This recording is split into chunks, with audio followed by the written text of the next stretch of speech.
Wobbly though. Morning, y'all. Monday morning. Busy. Very busy week ahead. Hope you all had a great weekend. Tyrrell Hatton seems to be on the old Alex Noren spree of winning, doesn't he? It's funny, isn't it? And that's today's question. I think these winning sprees, if you actually think about it, show you a little bit how little of control even the best players in the world have over their game. And the small differences between winning and losing when you're playing against a field of equal competitors. Literally through history, there's only been a very few Jack Nicklaus, Tiger Woods who can have those kind of sprees consistently over a period of time. Where this term in form, just, you know, it was Danny Willett's turn, then it was Alex Noren's turn, and now it seems to be Tyrrell Hatton's turn. But the bigger question is, how do you make it last? So today's question is, the same kind of things happen to you as well. What happens, I remember at golf clubs, one person wins 2 weeks in a row, one person has a megalo round and you never hear from them again. What makes these things come together like this? What makes you have those purple patches? Is it an improvement in technique over the period of time? Is it that just everything, the stars all align and the right kicks happen at the right time and you get the right shots and the right amount of putts going later? What makes them all align? And then in other weeks, kind of never stay anywhere in line at all, really. Put your comments down there. Hit the subscribe button, as always. And give the video a thumbs up. Go on. Today's video is going to be about how to test these things.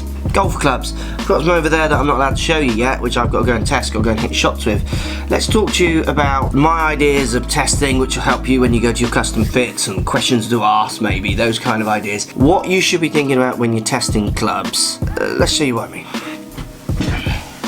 Right, today's video is brought to you by Golf Online, and today you've got a chance of winning. Links below. All you need to do is interact with the Twitter or their Facebook and follow Golf Online's posts. I'll post links down below. So either or, Facebook, links, posts, likes, Twitter, retweet, likes, follows. £200 worth of Echo golf shoes. Yep, you could be cool from every angle like Coach Lockie. £200 worth.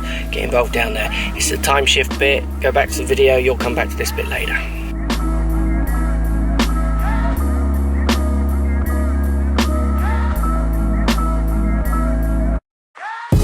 It's a grey one, Orla. Right, DJ Orla in the house. Let's get you to school. No Lally today. He went earlier, didn't he? Early morning club. Early morning club. He just likes running round lots, doesn't he? Playing football. Playing football lots. When's that tooth coming out? Gotta come out this week, innit?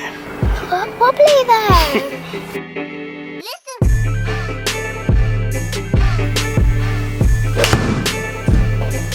Right, I'm at Torquay Golf Club and I'm going to actually demo some clubs in a second. So the first thing I want you to think about when demoing clubs is I'm going to pick an iron up. Let's say it's a Mizuno MP18 split cavity, or let's say it's a TaylorMade P790. And I am going to put it down by the ball and see what it says to me. That is so key. I'm going to put it down.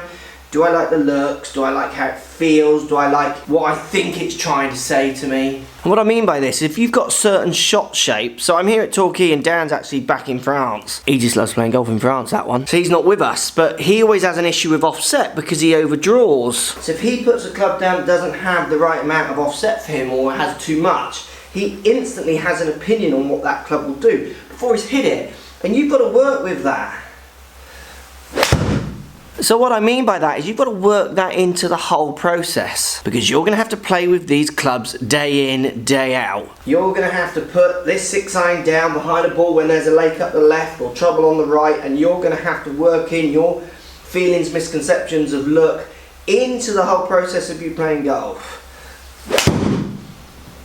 So before we even talk about data capture, launch, spin, heights, landing, drop angles, I am making some choices. Some clubs are being eliminated almost before we start. Now remember, I've got experience, so I can do that. If you've got no experience, you don't know what any of the looks, they don't say anything to you, then hit a variation and trust your feelings as you hit them, and do look at them and hit shots and say the ball starts moving offline. Ask questions why the fitter thinks that is. Is it because of the offset? Is it because of where the weight is?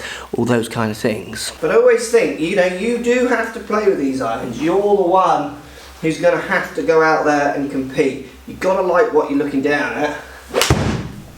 And it's got to say the right things to you. Reasons the screen's not on is I can't turn the projector on.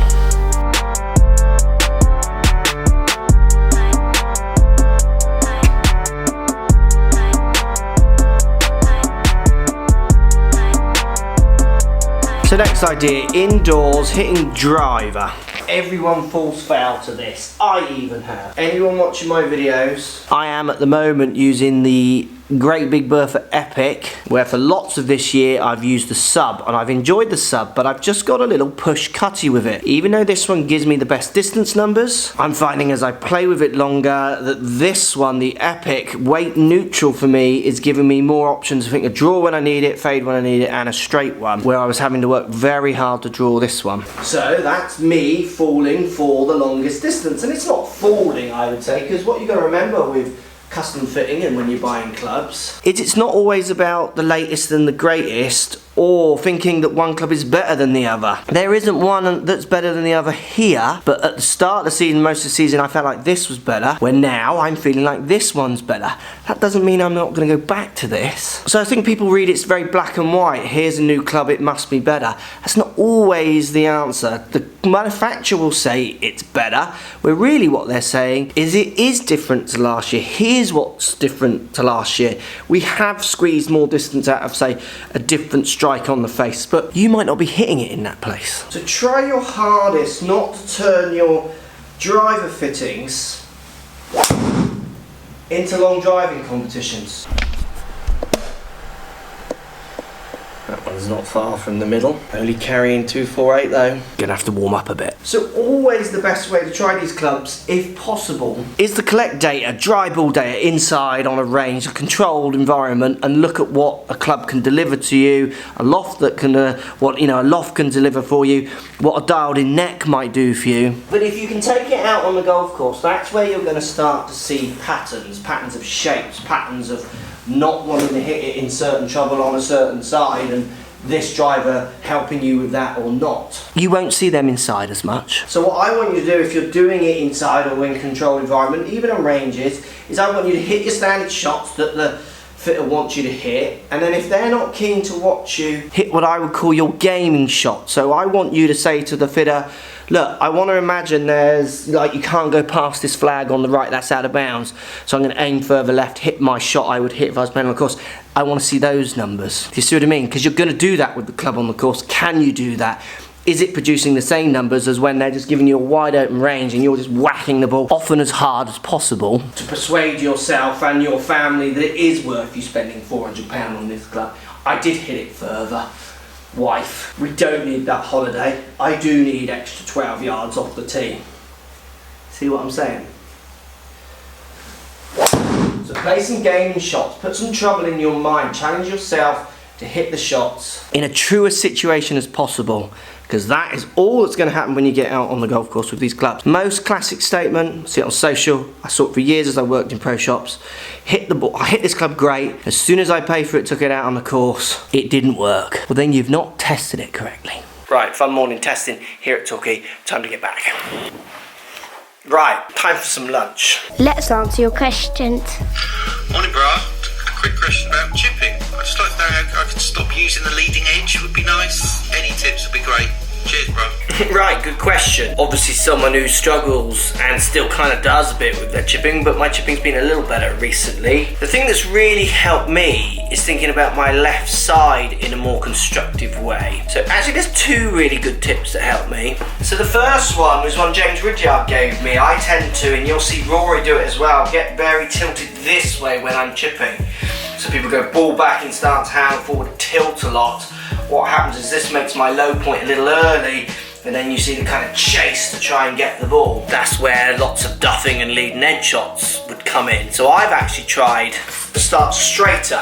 So ball in the middle of my stance, so almost the ball opposite kind of this zip, and feel like I'm stood straight up to chip. rather than so leany. Because I get quite leany in my normal game, that's why I'm really good with the driver, or more consistent with the driver, because I'm kind of almost trying to drive the setup with everything a little bit. So that'd be idea number one, have a look at yourself, how much kind of tilt you've got. That really helped me. That was from James Ridyard, who's a fantastic short game coach. Maybe he's on Twitter at James Ridyard, I think. Check him out, give him a follow. The other thing that really helped me is thinking about my left side. So this really improved my strike. I feel when I'm chipping now that left hip, left shoulder on the downswing is coming up and back. So really coming as hard as I can this way. That keeps me rotating, so I'm not jamming handles in. So left shoulder, left hip going up and back, pulls that handle down and then up. So it comes down fraction and starts pulling up through the ball. And that handle coming up and left is what's pushing that club down. My interaction with the ground is loads better, it's lots more neutral. So even though I don't hit the best chips in the world, I'm starting to get some consistency in strike. That consistency in strike is allowing me to try and hit land angles. That's how it works. If you're not trying to think of land angle when you're chipping, or landing spot I should say, so like landing it on the exact spot, and you're still worried about strike, it's almost like two steps for chipping. I'm now thinking about my landing spot because I'm more happy that my strike's going to be there. When I knew my strike wasn't going to be there, I wasn't even thinking about landing spot, purely just thinking about striking it and hoping I didn't hit it in the rubbish. You've got to try and progress onto that landing spot. That's when you know you're really progressing. Those two ideas really help me. Let me know if they help you.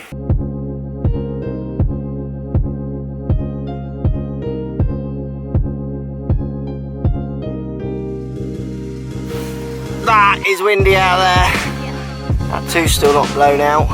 Alright, bruh. That hair's still not been blown off then. It's a bit wild, look at us. Oh, blow my barnet. And the last point when it comes to having your best fit is it needs to be fun and it needs to be educational as much as you want it to be. So ask questions. Why am I getting this loft? Why am I getting this shaft? Unless you demand, like, oh, I love the feel of this club, I want this one. If there's a suggestion from an outside agency, like the fitter, ask the question. They want you asking questions. They want you going away understanding what you're getting, happy with what you're getting, feeling like you've had a good service. I've said it before and I'll say it again and I'll say it forevermore because people forget this. Your fitting is as much as a lesson is much as a fitting. They're the same thing in my head. So go to your fittings, ask questions, understand why you're ending up with what you're ending up. If you want to. If you don't want to, you want to just be fit and go and play, that is also cool. Loads of tour players doing it that way. Right, time to go swimming with this lot. Other worthy mentions. Let's go. No, go. Don't think a club fit is purely a club shaft fit. I get that one quite a lot. I think people think getting fit is purely about getting the right shaft. Now getting a shaft you're happy with is part of it, but it's only part of it. It's not all of it, by a long way. And then one point to finish on is to remember that there isn't a perfect club for you, all encompassing, and then you're sorted. Your opinions will change, so you'll get a club and that might be good for you then, like my Sub-Zero was, and then as your game develops, and that doesn't even mean you get better or worse, just your ideas or the shot you want to hit, or the bad shots that you struggle from changes, then that might be a reason to go for a fitting and get a different weighted club or different thing. Alright there, ha ha ha ha, let's clean it. Nope. Everyone, you just don't worry. No one's filming a video in this. So it's not, people want fitting to be black and white, and it isn't. Fitting has to have some level of opinion and a lot of feel in it. Even though we use launch monitors and there seems to be loads of science and the manufacturers push science and those kind of things, it's about getting something you're comfortable with, and that's you. That'll change as you kind of grow or stop growing as a golfer. Right. Let's get a swimming. Forgot to say, hit the link down there. 2 links. Follow one, favourite, like, follow. £200. £200 worth of Echo golf shoes, Orla. They could win. That's the face, isn't it? That's exactly what you were all doing.